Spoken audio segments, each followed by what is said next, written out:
আসসালামু আলাইকুম। আমি মোহাম্মদ তানজিদ হোসেন। আমি বর্তমানে বাংলাদেশ ব্যাংকের সহকারী পরিচালক হিসেবে কর্মরত রয়েছি। সো আপনারা জানেন আগামী 16 মে কম্বাইন্ড ব্যাংক প্রিলিমিনারি টেস্ট। তো আপনাদের মধ্যে অনেকেই আমার কাছে পরামর্শ, আমার কাছে সাজেশন চেয়েছেন।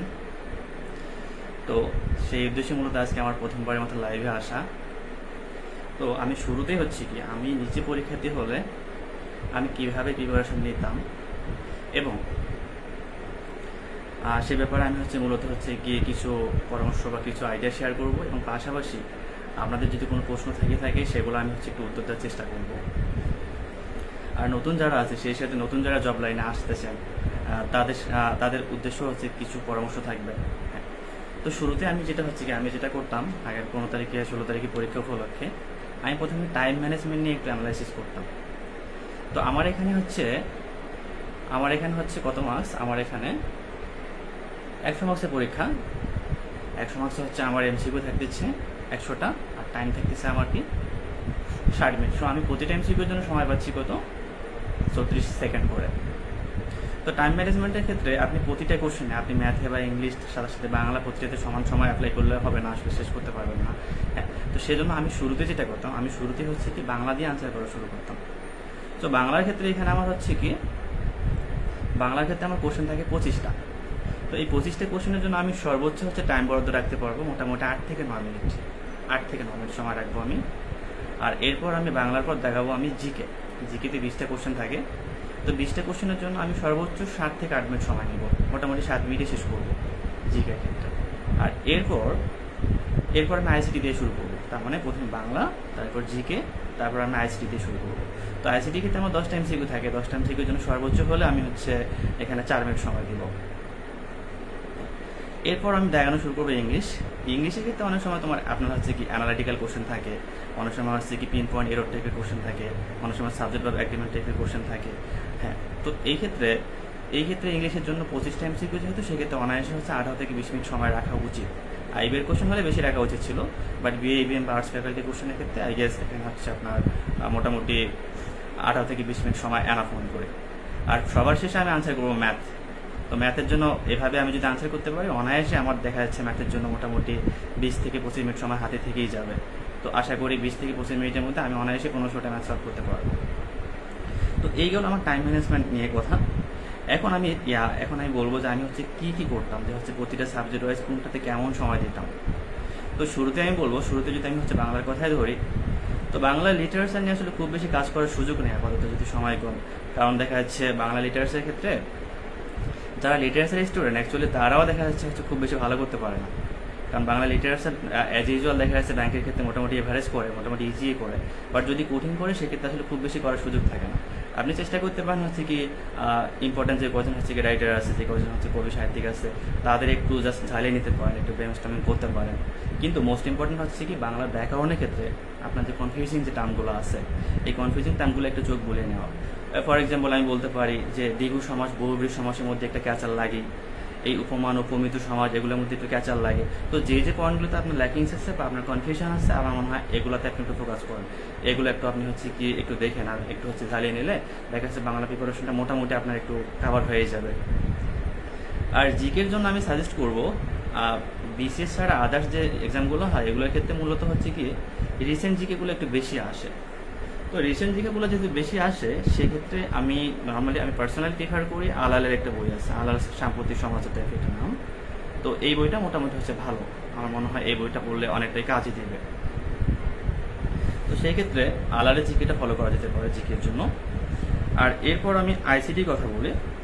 তো আইসিটির জন্য নতুন করে পড়া কিছু নয়। আপনি দেখা যাচ্ছে আইসিটির ক্ষেত্রে রিসেন্ট কিছু টার্ম কিন্তু আসে, দেখা যাচ্ছে রিসেন্ট টেকনোলজিক্যাল কোনো অ্যাডভান্সমেন্ট আছে কিনা, রিসেন্ট কোনো আবিষ্কার আছে কিনা, এই টাইপের টার্মগুলো নর্মালি বেশি আসে ব্যাংক বা আদার্স এই টাইপের জব পরীক্ষাগুলোতে। তো এগুলোর সঙ্গে একটু পরিচিত হয়ে নেন, পাশাপাশি আগে যে বইটা পড়ছেন ওটাই একটু আপনি দেখে নিন আর কি। ওটা একটু দেখে নিলে মোটামুটি এভারেজ একটা প্রিপারেশন হয়ে যাবে। আর ইংলিশের জন্য আমি পার্সোনালি যেটা সাজেস্ট করি, ইংলিশ গ্রামার পার্টটার জন্য আমি এর আগে মাস্টার বইটা ফলো করতাম। আপনিও যে কোনো বই ফলো করতে পারেন, বাট মোস্ট ইম্পর্টেন্ট আপনি এই মোটামুটি সব কিছু একটু গুছিয়ে নিতে পারতেছেন কিনা। এই জন্য আমি পার্সোনালি সাজেস্ট করবো আইবিএর একটা জব সলিউশন ছিল ফেনোমেড। তো ফেনোমেনারটা ব্লু কালারের একটা জব সলিউশন আছে, আইবি এর সময় বের হয়েছে পেট্রো বাংলার। হ্যাঁ, পেট্রো বাংলা পরীক্ষার সময় ওই বইটা একটু ফলো করছিলাম, যদিও পেট্রো বাংলা পরীক্ষা পরবর্তীতে আমার দেওয়ার প্রয়োজন হয়নি আর কি, এই রেজাল্ট হয়ে যাওয়ার কারণে। সো আইবির যে ফেনোমের এই জব সলিউশন বইটা আছে, এটার ইংলিশ পার্টটা অনেক গোছালো। আপনি চাইলে এটা একটু দেখে নিতে পারেন, এটা দেখে নিলে মোটামুটি অনেকটাই হচ্ছে কি একটু কাজ হয়ে যাবে। আর পাশাপাশি আগের বইটা আপনি রিভিশন করতে পারেন আপনি আগে যেটা পড়েন। আর ম্যাথের ক্ষেত্রে আসলে টাইম খুব বেশি এটা পাওয়া যায় না। তো ম্যাথের ক্ষেত্রে যারা আর্টস ফ্যাকাল্টি স্টুডেন্ট তাদের উদ্দেশ্যে বলবো যে আর্টস ফ্যাকাল্টি স্টুডেন্ট মূলত একটু কম্পারেটিভলি ম্যাথে একটু সময় বেশি লেগে যায় বা একটু তুলনামূলক পিছিয়ে থাকে আর কি, এটা তাদের স্ট্রং জোন না অনেকেরই। তো সেক্ষেত্রে যেটা করা উচিত, ম্যাথের ক্ষেত্রে অনেক সময় দুই একটা হচ্ছে ট্রাফ দিয়ে রাখে, দুই একটা ম্যাথ দেখা যাচ্ছে একটু সময় বেশি লেগে যায়, যেগুলো আসলে সলভ করতে 5-6 মিনিট লেগে যাওয়ার মতো। তো এই ধরনের ম্যাথ দেখার সাথে সাথে স্কিপ করাটা ভালো, এই ধরনের ম্যাথ দেখার সাথে সাথে। আর মোস্ট ইম্পর্টেন্ট হচ্ছে ম্যাথে আপনার স্পিড আপ করার জন্য, আপনি হচ্ছে অল্প সময় ম্যাথ শেষ করার জন্য আপনার এখন থেকে কিছু পরীক্ষা দেওয়া উচিত। সেটা হতে পারে লাইভ এমসিকিউ, হতে পারে আদার্স কোনো জব প্ল্যাটফর্মে হতে পারে। আমি বারবার লাইভ এমসিকিউটা হয়তো চলে আসতেছে, আমি নিজে এটা ফলো করছি আর কি, এর থেকে বেটার অপশন আপনাদের জানা থাকতে পারে। তো এইভাবে হচ্ছে রেগুলার কিছু পরীক্ষা দিলে আপনার কী হবে, দেখা যাচ্ছে একটু টাইমিংটা করতে পারবেন, আপনার একটু হচ্ছে স্পিড বাড়বে। দেখা যাচ্ছে আপনি পরীক্ষা না দিয়ে যদি ডিরেক্ট আপনি হচ্ছে কি এই পরীক্ষা গিয়ে বসেন 16 তারিখে, তাহলে দেখা যাচ্ছে আপনি 12-13টা বেশি ম্যাথ সলভ করতে পারবেন না। বাট এই 2-4-5-7টা পরীক্ষা দেওয়ার কারণে দেখা যাচ্ছে আপনি সেই জায়গায় 2-4টা ম্যাথ বেশি করতে পারবেন, এটা খুব স্বাভাবিক বিষয়। তো সেক্ষেত্রে বেশি বেশি পরীক্ষা তার বিকল্প নয়। আর এদিকে কোশ্চেন এবার হচ্ছে হয়তো বিআইবিএম করতে পারে অথবা আর্টস ফ্যাকাল্টি করে একটা গুঞ্জন শোনা যাচ্ছে, বাট আমার পার্সোনাল অপিনিয়ন মনে হচ্ছে এটা হচ্ছে বিআইবিএমে কোশ্চেন করবে এবারও। তো বিআইবিএমও বেশ কিছু কোশ্চেন রিপিট করে, আর্টস ফ্যাকাল্টি কোশ্চেন একটু বেশি রিপিট করে। সেক্ষেত্রে বিআইবিএম এর ক্ষেত্রে বা আর্টস ফ্যাকাল্টির ক্ষেত্রে আপনি হচ্ছে কি প্রিভিয়াস কিছু কোশ্চেন অ্যানালাইসিস করে নেন। প্রিভিয়াস কিছু কোশ্চেন অ্যানালাইসিস করলে আপনি এখান থেকে বেশ কিছু কমন পাবেনই, বেশ কিছু কোশ্চেন কমন পাবেন। আবার দেখা যাচ্ছে এক্ষেত্রে আপনার দেখা যাচ্ছে একটু ব্রেনস্টর্মিংও হয়ে গেল। কিন্তু মোস্ট ইম্পর্টেন্ট হচ্ছে আপনার বেশ কিছু পরীক্ষা দিতে হবে। সেটা হচ্ছে আপনি 100 মার্কসের যদি বেশ কয়েকটা পরীক্ষা দেন, সেটা লাইভ এমসিকিউ হতে পারে, তাহলে আপনার ওভারঅল টাইমিং নিয়ে একটু কাজ হবে আর কি, আর আরেকটা বিষয় করা যেতে পারে এখানে, আপনি প্রিভিয়াস বিসিএস প্রিপারেশন নিতেই পারেন। সো বিসিএস প্রিপারেশন নেওয়ার ক্ষেত্রেও দেখা যাচ্ছে আপনি লাইভ এমসিকিউ বা কোথাও যদি হচ্ছে কি পরীক্ষা দিয়ে থাকেন, সেখানে আপনি দেখবেন লাইভ এমসিকিউ এর ক্ষেত্রে বিশেষ করে আর্কাইভে একটা অপশন থাকে, ওই লাভ চিহ্নযুক্ত একটা অপশন আর কি প্রতিটা কোশ্চেনের সাথে। মানে আপনি হচ্ছে যে কোশ্চেনগুলো ইম্পর্টেন্ট মনে হয় বা যেগুলো কনফিউশন মনে হয় বা মনে হচ্ছে ফার্দার এই কোশ্চেনটা দেখতে হবে, সেগুলো হচ্ছে ওখানে আর্কাইভ করে রাখা যায় ফেভারিট অপশনে। তো এই আর্কাইভটা আপনি একটু ঝালিয়ে নিতে পারেন এই কয়েকদিনের জন্য, সেটা অবশ্যই কাজে দিবে আমার মনে হয়। আর এই ক্ষেত্রে আমি যেটা করি, ব্যাংকের ক্ষেত্রে হচ্ছে কি এখানে 4টা অপশন যদি থাকে, 4টা অপশনে থাকবে আই গেস। তো 4টা অপশন যদি থাকে এবং হচ্ছে 0.25 যদি নেগেটিভ মার্কস থাকে, সেক্ষেত্রে আমি হচ্ছে পার্সোনালি যেটা করি, আমি খুব বেশি দাগাই, আসলে খুব বেশি দাগানো উচিত মনে করি এখানে। কারণ এখানে আপনার 4টা অপশন আর এখানে হচ্ছে 0.25 নেগেটিভ মার্কস, একটা ভুল হলে 0.25 যাবে। তো সেক্ষেত্রে যদি আমি কোনো কোশ্চেনের একটা অপশনও বাদ দিতে পারি, তার মানে যদি আমি 3টা অপশনের মধ্যে কনফিউশন থাকি, আমি সেটাও দেখানোর চেষ্টা করব। আর 50% হলে তো কোনো কথাই নেই। এভাবে যদি আমি মোটামুটি হচ্ছে কি মোটামুটি 10টা মতো আইডিয়া করেও দেখাই, তারপরেও দেখা যাচ্ছে অনায়াসে 3-4টা কোশ্চেন হয়েই যায়, অনায়াসে 3-4টা রাইড হয়ে যায়, লাখ থাকলে হয়তো আরও বেশিও হতে পারে। মানে আমি যদি 1-2টা অপশন স্কিপ করতে পারি, মানে বাদ দিতে পারলে বাকিগুলোর মধ্যে একটা দেখাইলে দেখা যাচ্ছে মোটামুটি হয়ে যায়। তো এইভাবে হচ্ছে কি আমার কাছে মনে হয় এখানে রিস্ক নেওয়াটা উচিত। ইভেন আমি নিজেও হচ্ছে কি এইটি পিলির ক্ষেত্রে মোটামুটি 96-97টা আনসার করছি। এমনও হয়েছে যে শেষের দিকে সময় পায় নাই বা ম্যাথ সলভ করতে পারে নাই, বাট দাগিয়ে দিছি আর অ্যাকচুয়ালি এমনটাও হয়েছে। যদি আমি এটা সাজেস্ট করবো না যে পড়তে পারেন নাই কিন্তু দাগিয়ে দিচ্ছি, এটা আমি সাজেস্ট করবো না, বাট আমি রিস্ক নিয়েছিলাম অ্যাকচুয়ালি। তারপরে মোটামুটি ভালোভাবেই পাস করছি আর কি, সেফ জোনে ছিলাম এটিতে। আর রিটেনের বিষয়টা তো আলাদা। এখন আরেকটা বিষয় হচ্ছে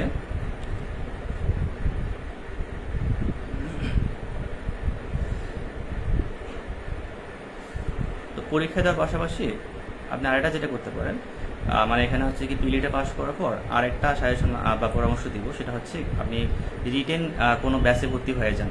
সেটা হতে পারে লাইভ রিটেন, হতে পারে সেটা ইঞ্জিনিয়ার বিসিএস কেয়ার বা এই ধরনের আরও ভালো কোনো প্ল্যাটফর্ম থাকতে পারে। আমার কাছে মনে হয় এটা খুব বেশি ইম্পর্টেন্ট। কারণ হচ্ছে কি এখানে আমি বলতেছি না আপনি কমন পাওয়ার জন্য পরীক্ষায় ভর্তি হবেন, আপনি কমন পাওয়ার জন্য পরীক্ষায় ভর্তি হতে বলতেছি না, আপনার হাত ফাস্ট হওয়ার জন্য বা হ্যান্ড রাইটিং স্পিড বাড়ানোর জন্য মূলত হচ্ছে কি আপনার হচ্ছে কি কোনো না কোনো পরীক্ষায় বাসে পরীক্ষা দেওয়া উচিত রেগুলার। তো এটা খুব বেশি ইম্পর্টেন্ট, আমারও এটা কাজে লাগছে এডি রিটেনের ক্ষেত্রে, তখন বিসিএস প্রিপারেশন নিয়েছিলাম, তো হাত ফাটছিল যথেষ্ট আর কি। তো এটা দিয়ে হয়ে গেছে। তো আমি সাজেস্ট করবো পিএলইটা পাস করার পর আপনি হচ্ছে কোনো না কোনো এক্সাম বেশি ভর্তি হয়ে যান। আর পিএলই পাশের পর রিটেন নিয়ে একদিন কথা বলবো, রিটেনের স্ট্র্যাটেজি নিয়ে, সেটা free hand writing, focus writing, argument writing, cases solving, এসব নিয়ে একটু কথা বলবো। তারপরও এসব নিয়ে আরেকদিন কথা বলবো। আর নতুনদের উদ্দেশ্যে কিছু কথা বলতে চাই। তো নতুনরা হচ্ছে কি অনেকেই আমাকে কোশ্চেন করে, ভাই আমার তো তাড়াতাড়ি জব দরকার, আমার আসলে কী করা উচিত। আসলে জব তাড়াতাড়ি সবারই দরকার, যত তাড়াতাড়ি হয় ততই ভালো, কারণ অনেকের অনেক ধরনের ক্রাইসিস, অনেক ধরনের স্ট্রাগল থাকে। তো আমি যারা নতুন হচ্ছে, যারা রিসেন্টলি পাস করছে অনার্স মাস্টার্স, বা রিসেন্টলি যারা জব স্টাডি শুরু করছে, তো তাদের উদ্দেশ্যে আমি পরামর্শ দেব যে আপনি ব্যাংকের জন্য প্রিপারেশন বা আদার্স কোনো জবের জন্য প্রিপারেশন না নিয়ে আপনি বিসিএস প্রিপারেশনটাই নেন। তো বিসিএস প্রিপারেশন নিলে কী হবে, আপনার একটা ডেপথ তৈরি হয়ে যাবে, আদার্স প্রিপারেশনগুলো অটোমেটিক্যালি কাভার করবে। শুধু ম্যাথ আর ইংলিশটা আর একটু ডিপলি যদি সময় দেওয়া যায়, তাহলে হচ্ছে ম্যাথ ইংলিশটা আপনার তখন কাভার হয়ে যাবে। তো আমি সাজেস্ট করবো যে বিসিএস প্রিপারেশনটা নিতে। বিসিএস প্রিপারেশন নিলে ব্যাংক বা আদার্স এই জবগুলো মোটামুটি বোনাস হয়ে যাবে আর কি। আর যেবেলা আপনি বিসিএস প্রিপারেশন না নিয়ে শুধু পার্টিকুলার জবে প্রিপারেশন নেবেন, সেক্ষেত্রে আপনার আরও রিস্ক বেড়ে যাবে, অ্যাকচুয়ালি জব হওয়ার চান্সটা বা প্রবাবিলিটিটা আরও কমে যাওয়ার একটা সম্ভাবনা থাকবে। আর নতুন যারা, তাদের জন্য হচ্ছে গিয়ে আমি সাজেস্ট করবো ইংলিশ গ্রামারটা অনেকে হচ্ছে গিয়ে যে কোনো বই ফলো করে, আমিও পড়তাম মাস্টার বইটা, বাট ফলো করার পাশাপাশি দেখা যাচ্ছে একাই পড়তে পড়তে একটু বিরক্তি চলে আসে, বা দেখা যাচ্ছে কিছু বুঝতে সমস্যা হয়ে যায়। সেই ক্ষেত্রে আপনি চাইলে হচ্ছে কোনো একটা কোর্স থেকে, হতে পারে আপনার ফ্রেন্ডের কারো কাছে ডাউনলোডেড ভিডিও আছে বা ইউটিউব আছে, তো এখান থেকে দেখা যাচ্ছে আপনি কিছু হচ্ছে কি আপনার পার্টিকুলার কোনো টপিকে যদি উইকনেস থেকে থাকে, ফর এক্সাম্পল সাবজেক্ট ভাব অ্যাগ্রিমেন্ট হতে পারে হচ্ছে গিয়ে রাইট ফর্ম অফ ভাব, সেক্ষেত্রে আপনি সেই বিষয়টার উপর হচ্ছে কি একটু কিছু ভিডিও লেকচার দেখে আপনি হচ্ছে একটু নিজের নোট করে রাখেন। কারণ ফাইনাল পরীক্ষার আগে কিন্তু আপনি নিজের হচ্ছে কি নোটটা একটু রিভিশন করতে পারবেন আপনার সময়। বাট এই মাস্টার বইটা বা এই ধরনের হচ্ছে কি কম্পিটিটিভ এক্সাম বই, তো এই বইটা পরীক্ষার আগে আপনি পুরোটাই দেখতে পারবেন না বা রিভিশন করা সম্ভব না। তো ইংলিশ গ্রামারটা আসলে হচ্ছে কি ম্যাথের মতো মার্কস হওয়ার জিনিস, যদি সেখানে করা যায় আমি সাজেস্ট করবো কোনো ভিডিও দেখে বা কোনো কোর্স করে। আমার পার্সোনালি কোনো কোর্স নাই, আমার আপাতত এই ধরনের প্ল্যানও নাই। আপনার কারো কোর্স ভালো লাগলে সেখান থেকে আপনি কোর্স করে নিয়েন, যেটা কাজে লাগবে। আর ম্যাথের ক্ষেত্রে আপাতত হচ্ছে কি, যেহেতু সামনে পরীক্ষা চলে আসে, ম্যাথ হয়তো ডিটেলস আপনি পড়তে পারবেন না, সেক্ষেত্রে ওই খায়রুলের যে অ্যাডভান্স বইটা আছে, এটা শুরুতেই কিন্তু দেওয়া আছে বিআইপিএন কোন কোন হচ্ছে চ্যাপ্টারগুলো থেকে বেশি কোশ্চেন করে। এই চ্যাপ্টারগুলোর মধ্যে হচ্ছে কি, এই চ্যাপ্টারগুলোর মধ্যে যে যে টপিক্স আপনার বেশি ল্যাকিংস আছে বা যেটা আপনার মার্কস কম আসতেছে, আপনি সেটাতে একটু সময় দেন আপাতত। মানে যেটা ইম্পর্টেন্ট আসার মতো এবং পারেন না বা কম পারেন, সেটাতে আপনি আপাতত সময়টা ইনভেস্ট করেন। আমি হলেও তাই করতাম আর কি। আর পাশাপাশি যারা আর্টস ফ্যাকাল্টি স্টুডেন্ট, তারা দেখা যাচ্ছে ম্যাথের ক্ষেত্রে তাদের জন্য একটা হচ্ছে শর্ট সাজেশন হচ্ছে, যদি আপনি বিগত মোটামুটি 5-7 বছরের হচ্ছে কি ম্যাথ কোশ্চেনে যে যে ইকুয়েশনগুলো থেকে কোশ্চেন আসছে, যে যে সূত্রগুলো থেকে আসছে, এই সূত্রগুলো একটু নোট করে ফেলেন আপনারা। নোট করার পর হচ্ছে কোশ্চেন সলভ করা শুরু করেন, তাহলে দেখা যাচ্ছে মোটামুটি হচ্ছে অনেক কিছুই আপনি কভার করে ফেলবেন। কারণ কোশ্চেন হচ্ছে আপনি হুবহু কমন না পেতে পারেন, বাট টাইপগুলো বা সূত্রগুলো কিন্তু অলমোস্ট সেম। সো বিগত কোশ্চেনের সূত্রগুলো নোট করে ফেলেন ম্যাথের জন্য, আর কোশ্চেন সলভ করতে থাকেন। আর পাশাপাশি পরীক্ষা দেওয়াটা মাস্ট, এক্ষেত্রে কোনো আসলে করার নাই, এক্ষেত্রে হচ্ছে কোনো মার্কসই নেই, এটা আর কি। তো আর বেশি কিছু বলার নাই আসলে আমার। তো এর মধ্যে হচ্ছে কি আরও আপনাদের কোনো জানার কিছু থাকলে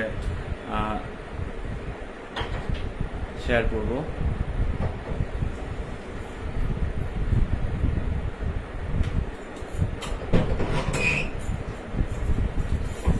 হ্যাঁ, এক ভাই বলছেন যে শেষের দিকে ম্যাথ দেখালে ফেল করবো। হ্যাঁ, এটা আসলে পার্সেন্ট টু পার্সেন্ট ভ্যারি করে। আমার কাছে মনে হয় শেষে দেখা উচিত, কারণ দেখা যাচ্ছে টাইমিংয়ের ব্যাপার। শুরুতে দেখা যাচ্ছে ম্যাথের টাকা পড়ে গেলে অনেক ক্ষেত্রে দেখা যাচ্ছে আপনার বাজেট আছে 20-22 মিনিট, সেক্ষেত্রে দেখা যাচ্ছে সময় বেশি চলে যেতে পারে। আর বেশি সময় গেলে দেখা যাচ্ছে আদার্সগুলোতে প্রেশার পড়ে যাবে। আর এক্ষেত্রে তো দেখা যাচ্ছে আমার ম্যাথের জন্য 1 মার্কস যতটা, ম্যাথ থেকে 1 মার্কস যতটা ইম্পর্টেন্ট, আমার হচ্ছে কি বাংলা বা জিকের 1 মার্কস তো সেম ইম্পর্টেন্ট। তো সেক্ষেত্রে আমার কাছে মনে হয় ম্যাথটা শেষে আনসার করাটা ভালো, যেহেতু এটা টাইম কনজিউমিং হয়। আর ইংলিশের ক্ষেত্রেও সেম অপিনিয়ন, ইংলিশে মোটামুটি টাইম বেশি লেগে যায়। সেক্ষেত্রে শুরুটা আমি বাংলা দিয়ে করবো, তারপর জিকে, তারপর আইসিটি, তারপর আমি ট্রাই করবো ইংলিশ, তারপর ম্যাথ দিয়ে শেষ করার চেষ্টা করবো।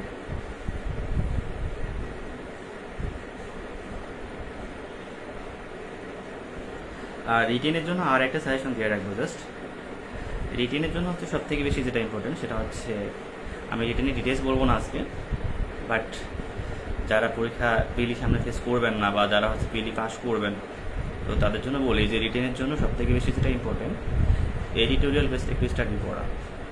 তার মানে রিটেনের ক্ষেত্রে ইংলিশেই কিন্তু অলমোস্ট 100 মার্কস, আর বাকি ম্যাথস, জিকে, বাংলা এসব মিলে কিন্তু 100 মার্কসের পরীক্ষা হয়।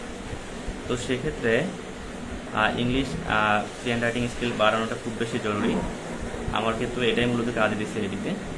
তো এই ক্ষেত্রে আমার কাছে যেটা মনে হয়, আপনি যদি রেগুলার একটু আধা ঘন্টার জন্য মোটামুটি পেপার পড়েন, ইংলিশ পেপার, সেটা হতে পারে ডেইলি স্টার।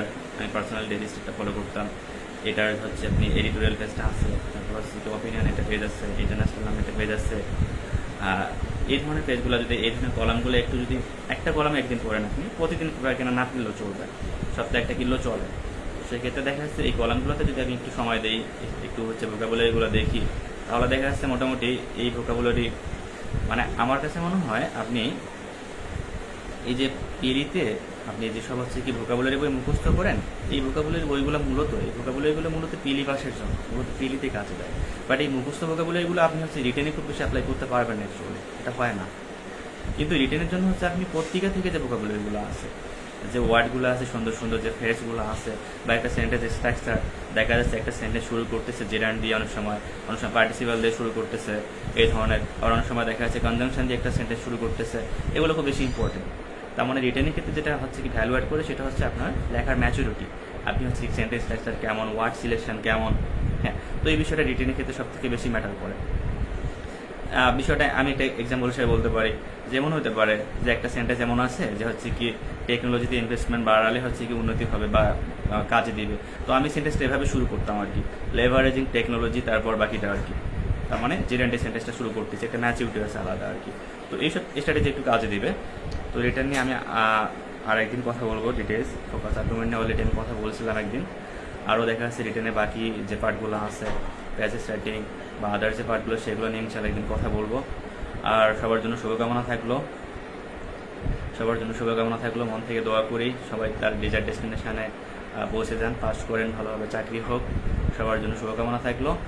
আজকে এ পর্যন্তই, কথা হবে ইনশাআল্লাহ আরও কোনো দিন। আসসালামু আলাইকুম।